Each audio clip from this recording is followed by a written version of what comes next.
Coming Friday, October 24th to Crystal Ballroom in Somerville. It's the Bumblebee Radio 5th Anniversary Spooky Season Showcase featuring music from Los Angeles artist Beck Black.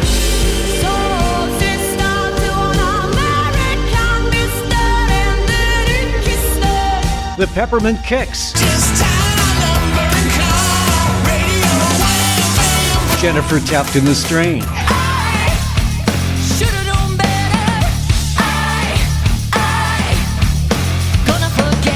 And Smitty and the Fezztones. You're number one, most likely. Make me kneel down and cry. More info and tickets at bumblebeeboxoffice.com. The Struggling Artist Record Club is a vinyl record subscription service where I hunt and curate the best punk and punk-adjacent music out there and mail their record to your door each and every month. Imagine finding your new favorite band from across the country without ever having to leave the house. It doesn't get much better than that. The excitement of discovering new music just got that much easier. As a member of the Struggling Artist Record Club, you are going to receive some of the best music you've ever heard from bands you may never even heard of. Whether you've been collecting records for years or just starting out, the Struggling Artist Record Club is designed specifically for you.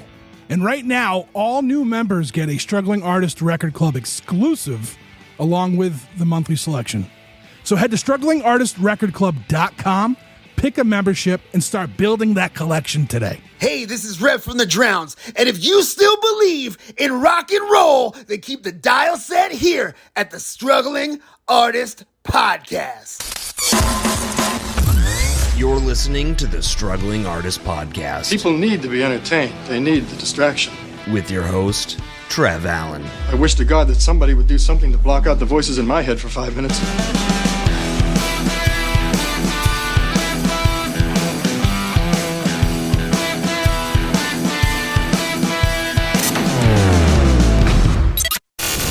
So here's a question. Would you rather a cover band that plays Misfit songs in the style of Bruce Springsteen and the E Street Band, or a band that plays Bruce Springsteen songs in the style of the Misfits?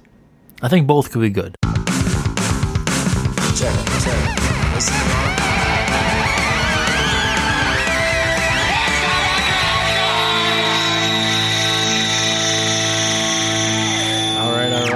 Hello, good morning, good evening, good day to you all. Thanks for tuning into the Underground Noise. This is finally October. Candy corn on the shelves, leaves on the ground. I'm in New England. Everything else kind of sucks, but those things are pretty good. And in addition to talking about some great new music today, I had the pleasure of having a conversation with one of my favorite songwriters, and I don't say that lightly or for dramatic effect. It's Brooke Pridemore from Brooklyn, New York, here to talk about their new single, Boy Girl Me, off their upcoming record, Only I Can Prevent Forest Fires. And we cover a lot of ground, so be sure to stay tuned to the end of the episode for that conversation. All right, now right out of the gate, this is really important to me personally. I'm definitely a type of person, I believe in the thing of like no heroes per se.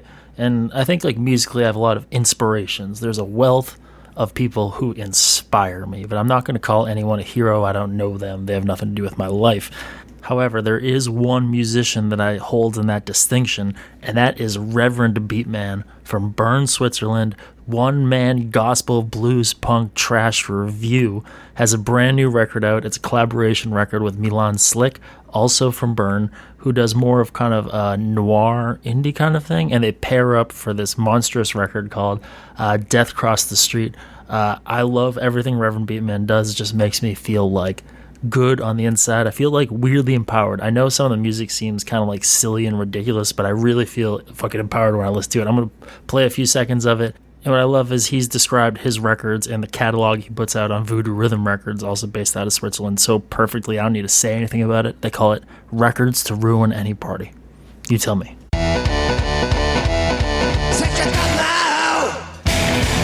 Shut the fuck up! Shut up now! Shut the fuck up! I think at the end of the day, Reverend Beatman just unlocks these sort of like base instincts I have. It's like, forget all this like pretentious bullshit you think you know about music. Just fucking have some fucking fun, you fucking loser. You know what I'm trying to say? I love music where it feels like something is happening. You know, music can take you somewhere, can shake you up, can make you feel a type of way. And this next band, holy shit, makes me feel a type of way. It is Intercourse from Connecticut with their brand new record, How I Fell in Love with the Void. And this band is wonderful in so many ways. They're exceptionally tight, noisy, chaotic hardcore band. Have elements of like Scrams kind of stuff where it feels like the guitars sort of sound like dentist drills. Do you know what I'm saying? Like that kind of really intense shit. And they do it so incredibly, but really what takes this band to the next level is the vocal delivery is unhinged, and this whole band is built for fucking crazy people, okay? Shout out mental illness. And I think there's something really exciting about being in fear of the lead singer. There's once in a while I'll encounter a band where it's like, who let this person out? You should fear for your safety. And that's what I love about Intercourse. It's unpredictable, it's amazing, and it rises to sort of meet this sort of moment of the kind of 2025 cultural climate I'm kind of feeling. So let me play a couple seconds and you'll know right away what I'm talking about. I hope you're ready to get your voice box cut out by a groupie with no savings account. I'll give it to you. You talk a good game. Like, the writing on the whole thing is so fucking visceral. It's like an internal dystopia, and I just love that feeling. But sometimes the music can say everything with no lyrics at all, which brings me to this new record from Through a Glass Darkly. And this is a gigantic sounding slab of post-rock, doom, shoegaze kind of melodies sprinkled throughout, and it's incredibly heavy but has a very cathartic sense of relief, sense of sort of overcoming adversity. It sort of feels like climbing up a mountain in slow motion. I might describe it to people as film music if they're not familiar with like any of those genres at all. It's definitely the kind of thing you want to spend the about 40-minute runtime laying down in your bed in the dark and just absorbing, or taking a walk through the woods or something like that. There's a lot of catharsis and a lot of sort of grief intermingled in the music. And there's some good stuff, like especially on the first track, where there's a lot of beautiful layers, but they keep the heaviest, crushing bass tone as sort of like the anchor in the center to kind of obfuscate kind of these pretty synth and guitar layers. And there's a lot of interesting choices, a lot of great crescendos, beautiful moments all throughout this record. Best absorbed all at once, but check it out. And it's pay what you want on Bandcamp. How sick is that? If you have the means to support bands directly, always please do. Stuff like that goes a long way. And on Bandcamp, you know, if something's for free and you pay $1 for it, you can leave a little review. It's an easy way to show appreciation and support the art you like.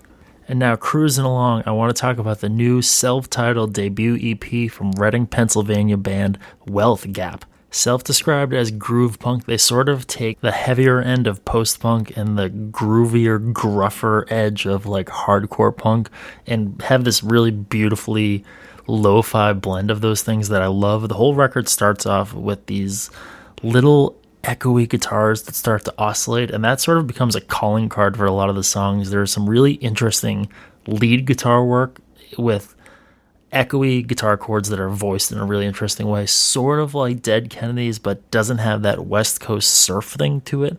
And the vocals are like distorted and blown out, and the whole thing sounds really cool. If they had a tape, I'd love to have it on tape. Really wonderful band from Pennsylvania, and I hope to hear more of them and hopefully get to see them. You know, they're regional. Pennsylvania is not that far. Even that part of Pennsylvania that's in the woods, not that far.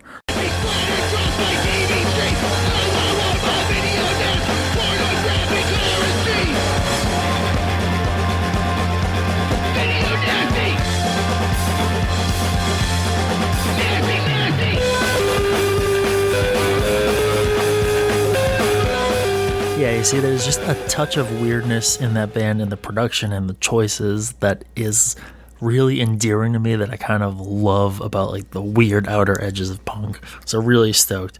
Fucking Wealth Gap, Pennsylvania, shout out. And next is another one-man band who I've seen on some bills around but have yet to listen to their record until recently, and it's Make Dead And the album is Night of the Living Make Dead. And so there's a bunch of things I really like about this. And one is sort of, it's not a generic one-man blues band. Like, I've seen a lot of those living in New England. I feel like they were really popular from like 2007 to like 2015. But on this Make Dead record, there's a lot of melodicism to the songs on top of the kind of cool, fuzzy guitars. And it feels very lonesome in a lot of spots. Like, it's not very vocal forward, but the music and the whole presentation sort of takes you into a vibe, and it sort of starts out a little more raucous, but as the record progresses, I was really pleasantly surprised to hear it kind of open up and the different guitars and different vocal parts become like new textures. It's like a lot more dynamic than I was expecting, and I'm really stoked about it. So let me play you a little bit.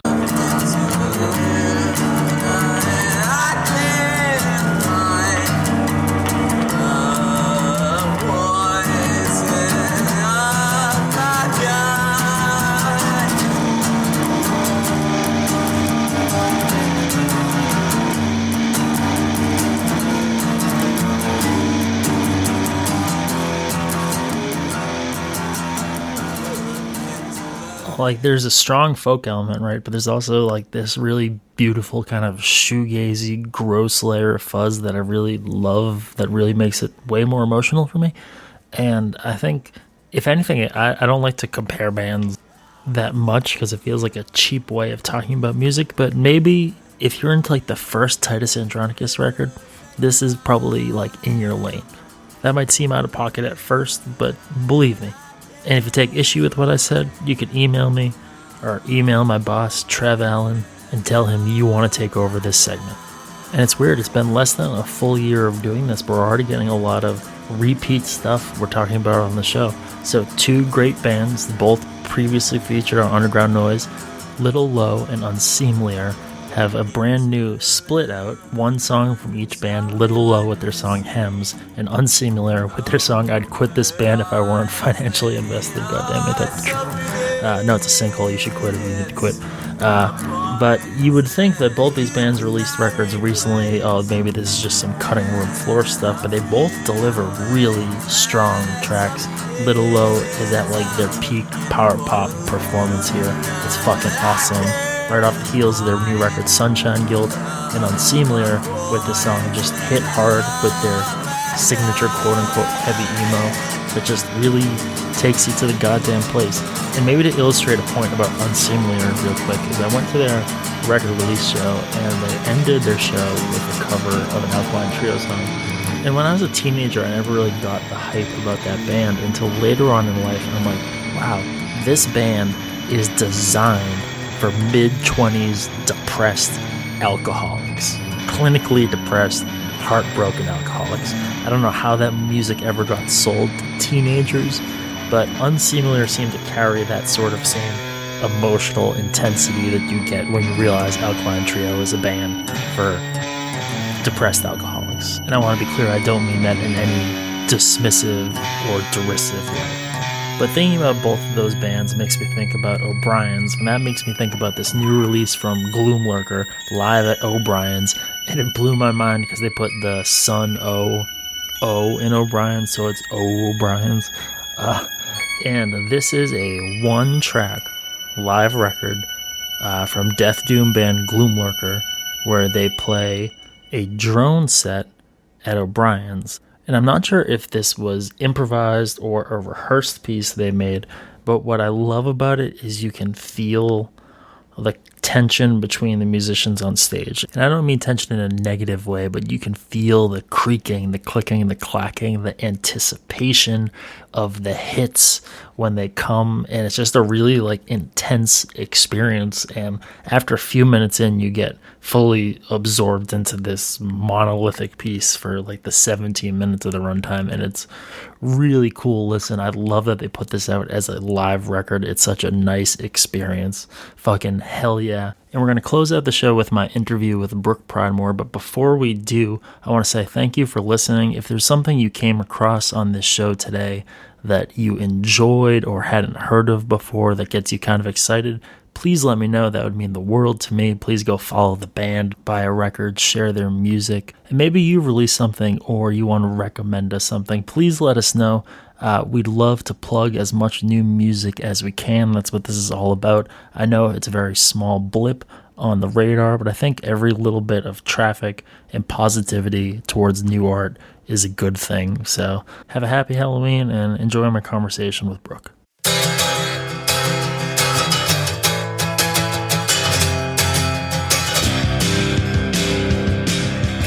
The way I like to look at it is I didn't have any friends, and then I wrote Metal is My Only Friend. And that title comes from I was at a very low point mourning the death of my mother, working a coat check job. I was working a coat check shift in May, and everybody at my job hated me, and I had lost all my friends. A lot of them just to growing apart, but I had lost a lot of people close to me. And part of it was kind of being a prick. And I was like sitting there in the dark on a Saturday afternoon listening to like an Ohm record. And I was like, some days I feel like metal is my only friend. Like I actually said that to myself. And I had been working on this record and I was like, I think that's actually the title of the record. And so I made this record about how I didn't have any friends. And then I had friends because my perspective changed. And a few months after that record came out, I hit a wall personally. And I got some help. I started getting professional help. And one of the first things was if I want to have it's one thing to be sober, but like I needed to have a happy life. And I was like, if I want to have a happy life, I probably have to have friends. And if I want to have friends, I probably have to talk to people. And so I started talking to people. And then very quickly, I met many of my closest friends, and none of them know me as this antisocial person. And then a few months later, and it's funny, in that time, I met Bodega Ben, who was the leader of the band Bodega, and he produced Glad to Be Alive, but I had known him for years, and I was a huge fan of that band, and I could never have done anything social with them. And he was like, hey, we watch football at our apartment every Sunday. You should come over. And the last thing I wanted to do was watch football. But I went over there and they were watching, football was on, but they had Steve Reich's Music for 18 Musicians playing and talking about French cinema. And like, they were talking about all this stuff. And it was like, oh, this is where I want to be. This is where I've always wanted to be. And then he asked me to play a halftime show at whatever they call a double header when there's two games on TV that are that aren't opposite each other, so you can watch both. There's like one Sunday in playoff season where there's two games, and I was there for the whole thing, and he had me play a show between the two games in his living room. And then a month later, COVID happened, and he said, hey, I want to produce music, so why don't you come over and we'll make a record together? And I was already working on a record that I didn't like. And I went over to his house and we started tooling around with music. And that's how we got the Glad to Be Alive record. He just, gave his time and his energy to taking care of that. But those songs that almost all of which I wrote in early COVID were sort of meditating on the idea that I didn't, it's not that I wanted to harm myself, but that I didn't want to be alive anymore. And, and all these different near death or wishing for death times I had in my life. That's kind of the subject matter of all those songs. And with the exception of the first and last songs on the record, I wrote them all like in the first 6 weeks of the pandemic, just locked up in my house. And he, he put that sort of pop sheen on it, and it was very much more an upbeat record. And watching him record that record was very eye-opening because we did it on a desktop computer with one mic and a 2-channel interface, the Scarlett little red. I've got the same. Yeah, I got one right. Yeah, and everybody memes about it. Oh, if you go to a guy's house and he's got one of these, don't fuck him. And it's like, you can make Pet Sounds. What was it? Sergeant Pepper was recorded on a 4-track. It's like you can make the most beautiful music on the simplest equipment as long as you've got the source material. Yeah, And so I was watching him just push buttons and move things around until he got what he liked, and he's but I was like, oh, all you're doing is just pushing buttons. And Aria, you've worked with engineers before. There's some level of like the gate being kept, and they're sitting there doing all this stuff, and you got to have this 64. One of those boards I recorded on was Willie Nelson's old board. yeah. There's always some There's some trick about historical it. significance. And it's like, yeah, but it's like it's like it doesn't matter if the Queen of England takes a shit at your house, like she's still got to flush, like it's like Yeah, well, I mean, I think a lot of that too. As I've gotten deeper into the thing, I've come to appreciation of that as well, where it's sort of like a sound that's pleasing to you is the sound that's pleasing to you. There is no right way to do it. And yeah, like I respect people that have careers of doing that engineering professionally. Some are better than others, some are fantastic, some act fantastic, but like I think it's just about finding something where you feel like you're present in the music and it's expressing it the way you want it to. And I think that's why a lot of people get like demoitis. They like record something on their phone and they can't get that magic back necessarily, like right, in a when they're in front of like a giant booth or something. right. And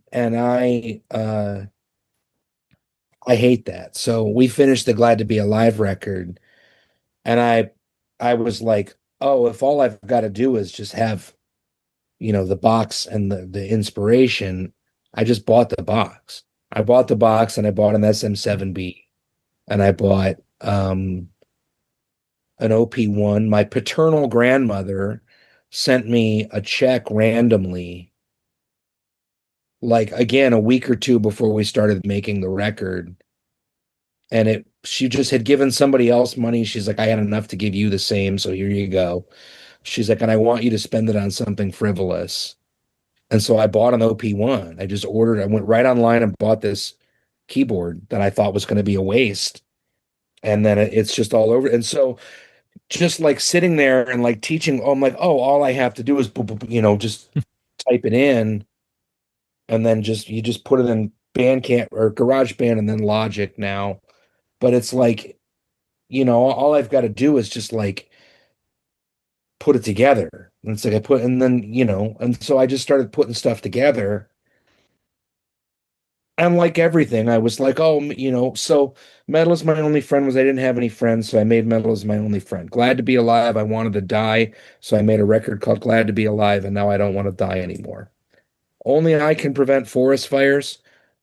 I was gonna joke like, you know, this is the one, well, I don't have a girlfriend, or whatever, but like, that was kind of the joke internally, was like, or I don't have a trillion dollars, or like I don't have and it's more But only like, I can prevent forest fires. right. Well, that's the thing. Only I can prevent forest fires. What's funny about that is I it's the record is kind of in a way all about hubris, or all about I'm the piece of shit at the center of the universe.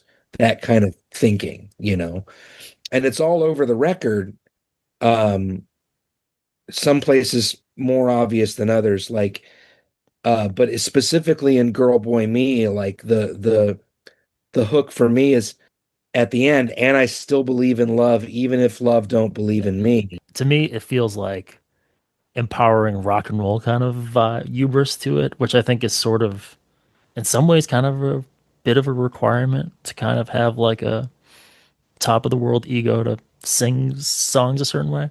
Like there are some songs on this record where it's like are much more rock and roll than anything that's been like on a Brooke Pridemore record. So I guess I'm curious, like where you see like the hubris in this song specifically, other than the fact that it's self-focused.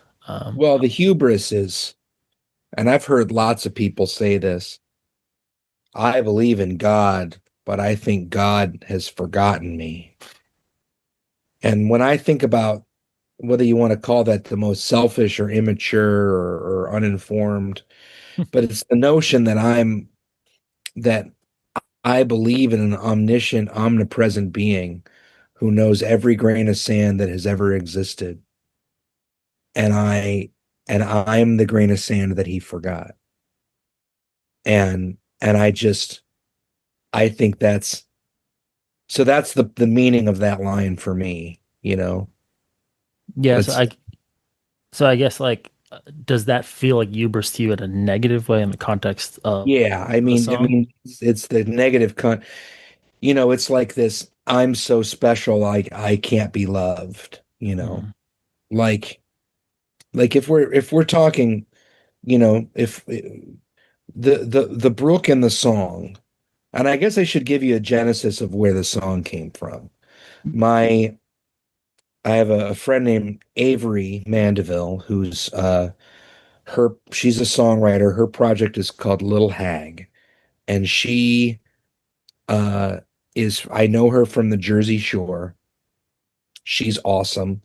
I cover her song Tetris on my split with Milk Street. She and I are I think of her as a great friend. I assume she thinks of me as a great friend. And I look up to her as a writer, and I think she also looks up to me as a writer. Um, and just that, like, we just vibe, right? Mm. And we were in conversation, and I had started, this is in 2023, I had started writing a song every day. I started that on July 2nd, 2023. And I just started doing it. And one day I texted her, maybe a couple months in, and I said, in the chat, I said, how's living in Philly, where she lives now? And she said, well, my girlfriend lives in Jersey City, and my band is down the shore, so I'm not here very much, but I think I like it. And I was like, just like that. Like I'm like, I have to go home tonight, and that's the first line of the song tonight. The And universe hasn't forgotten it, delivered right. direct to you. And once you have that line, the rest of the song only takes a few minutes. Mm. Well, what's the opposite of girlfriend? What's the opposite of girlfriend? And where does he live? That's close. Well, I live just south of Broadway. So the boyfriend lives just south of Broadway. Maybe he lives over on DeKalb Avenue and I live on Quincy, you know, a couple blocks away. You know, and like, you know, what else about him? What are three other things about him? And then you got the second verse. That actually, while we're getting into the weeds with that, I had a question about the Yeah. bikini line because Yeah. this comes up in Charlie Watts, The Boy with a Bikini. Well, the Charlie Watts line was given to me. There was a boy in a bikini that gave me that line. Just someone I knew, really not for very long. So the boys in bikinis in these songs are not related. They are not. Wow. They're not. And there's a lot of callbacks. I mean, the callbacks in Red Bank are deliberate, but there's a lot of callbacks on this record to prior records that are not deliberate, and that's one that's not deliberate. So the boy in Charlie Watts was a real boy, who wore bikinis because he looked a little bit like a girl, if you understand. Yeah. And when we were talking, I said something like, life isn't short, life is long. And he said, it's the longest thing you do. And like, boom. And we really didn't know each other that long, but that was the thing that I was given in that relationship, in that those interactions was the gift that he gave me.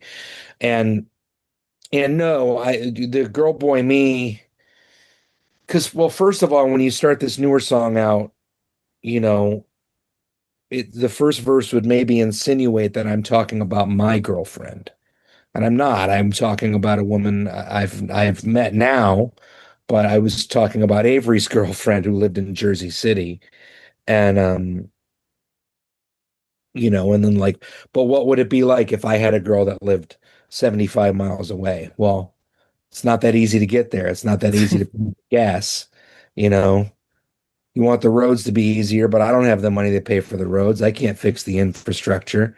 So we either deal with it or we bounce. And then the second verse is your boyfriend's right here, but it's not my boyfriend and it's certainly not Avery's boyfriend. So it's just like letting the hammer swing back the other way. It's like what is the opposite side of that?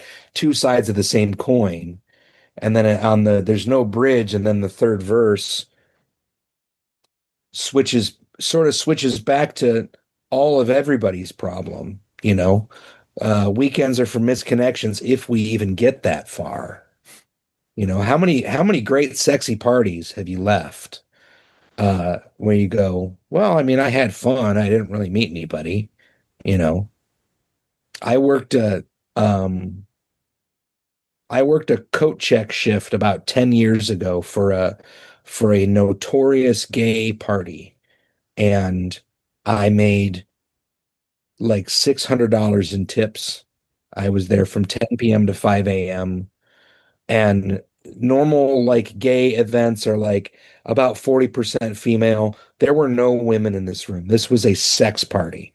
And it was very eye-opening that it's just like any other party where people are trying to get together.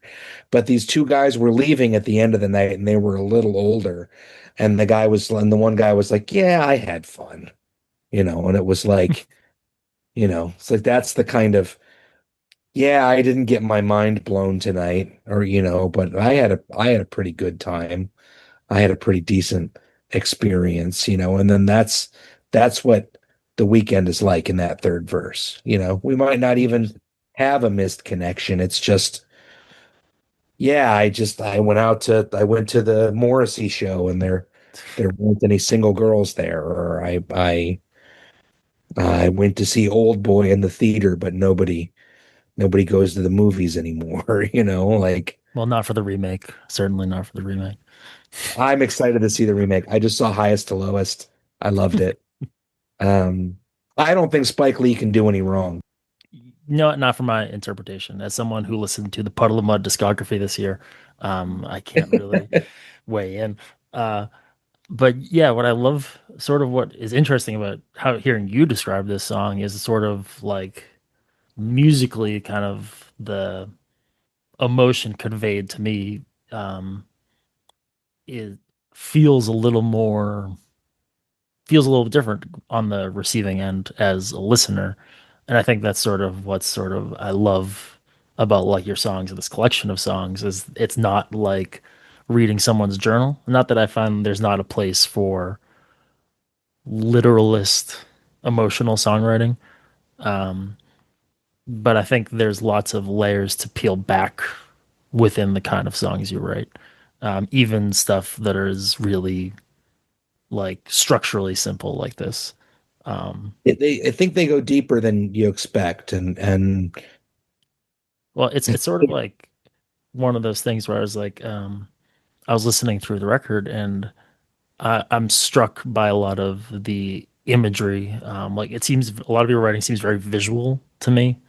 I'm not sure if you get that sense, but I sort of feel a lot of things visually, sort of when I'm listening to it. yeah, I see that. I joked.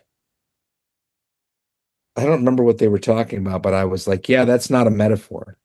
That's not a metaphor that really happened. What's funny is I was sitting here thinking about these songs, thinking about how all these metaphors, and then I'm like, no, this is just life. Life is really just that weird. Yeah, yeah.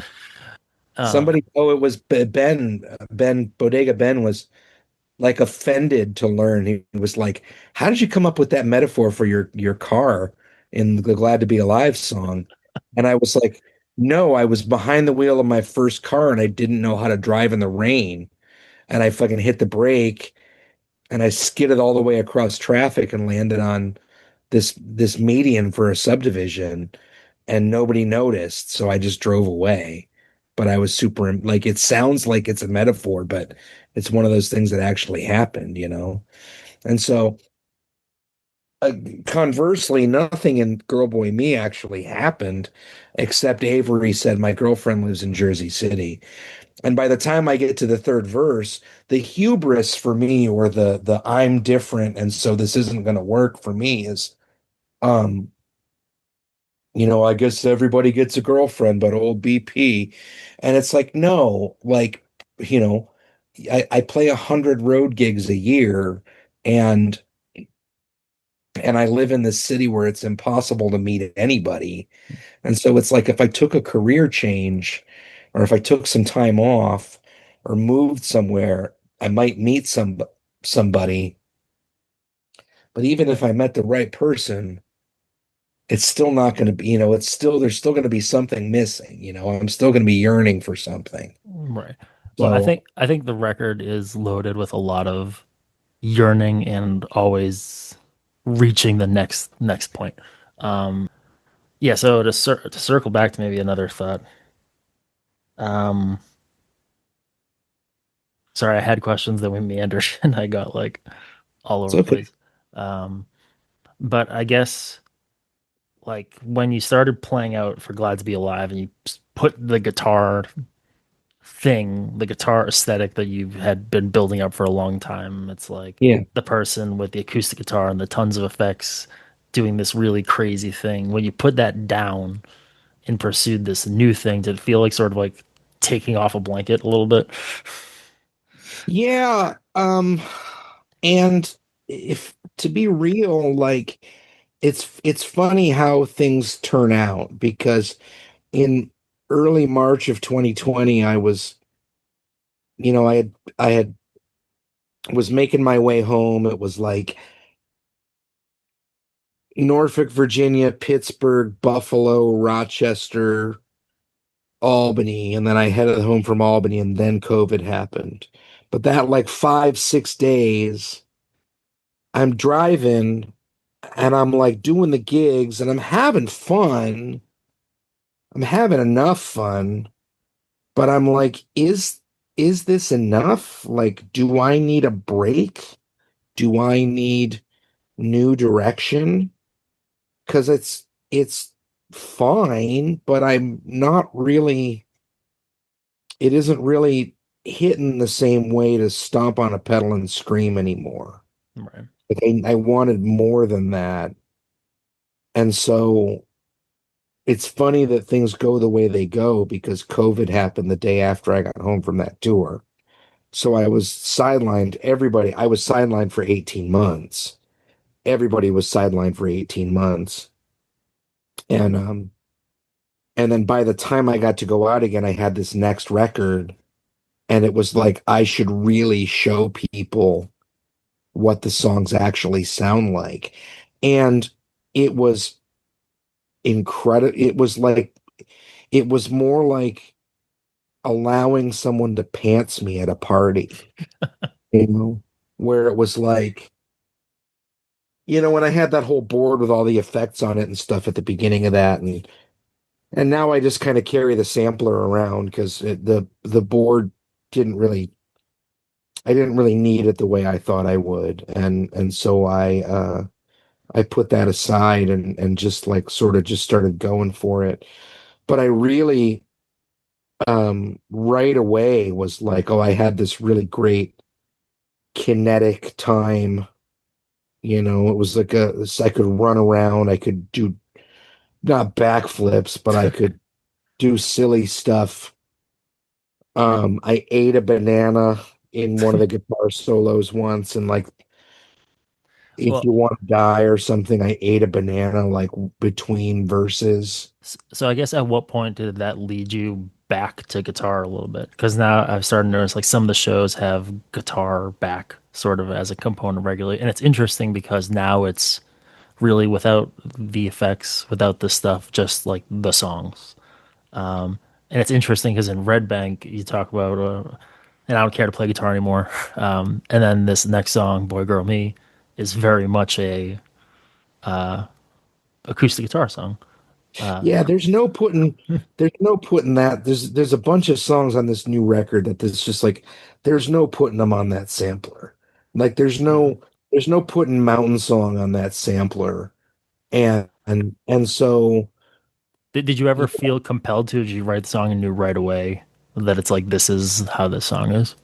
I knew right away. And I'm gonna I'm gonna do a sort of an exegesis about the song Miriam, and I knew Miriam would never be a song I played on guitar.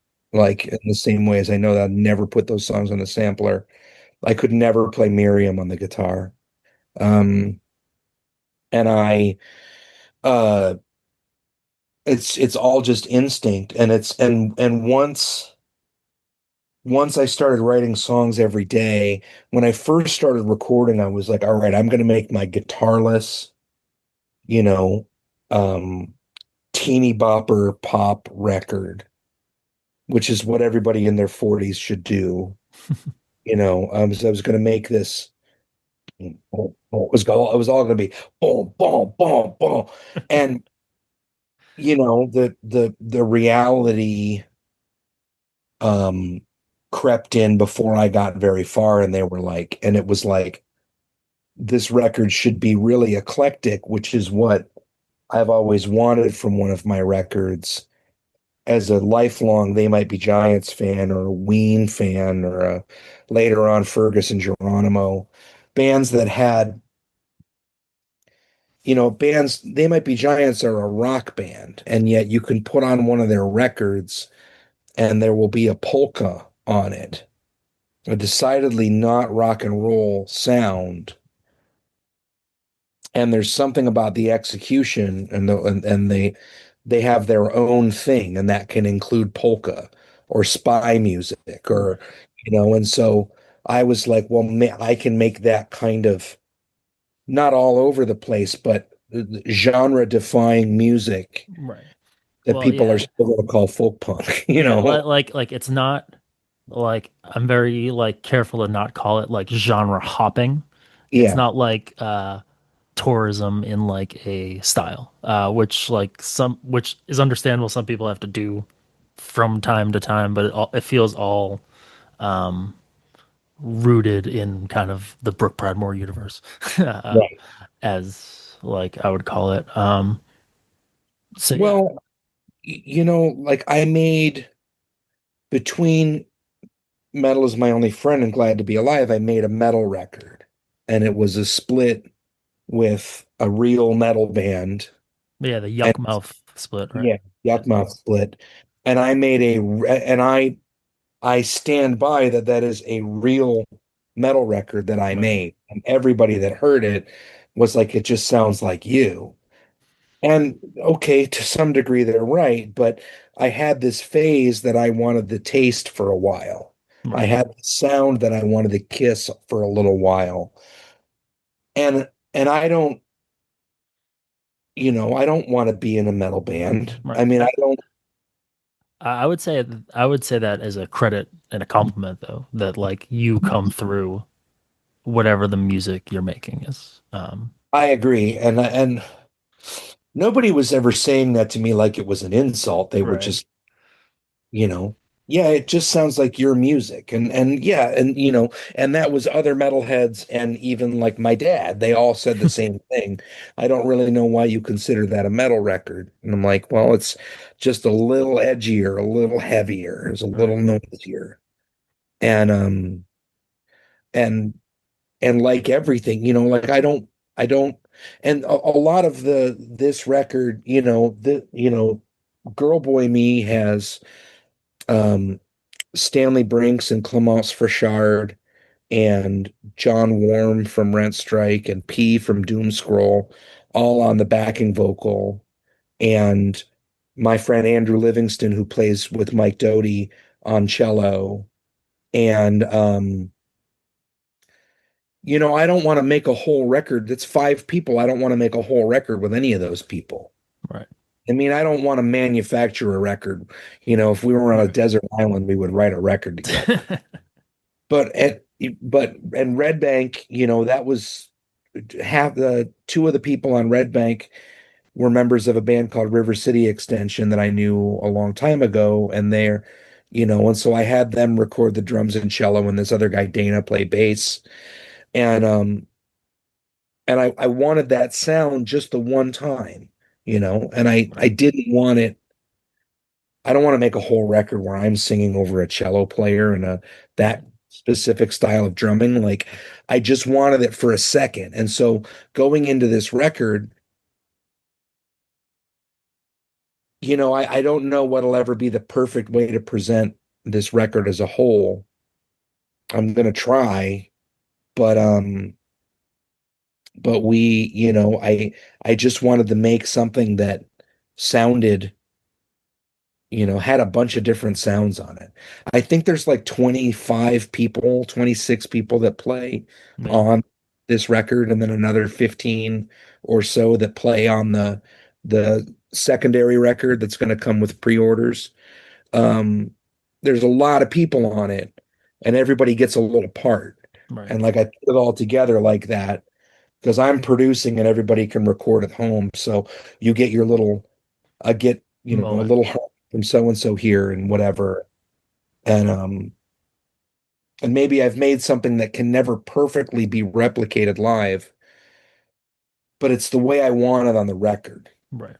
Well, I think that's even more important because I think, like, at a certain point, recording went from being documenting to an art form more like painting or something. You're creating a piece.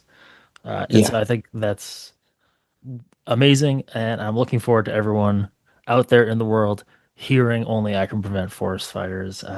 Thanks for taking the time to chat with me today. I feel like we could go on like this for a very, very long time, but thank you very much, everyone. Brooke Pridemore from Brooklyn, New York. Have a wonderful day. Thank you.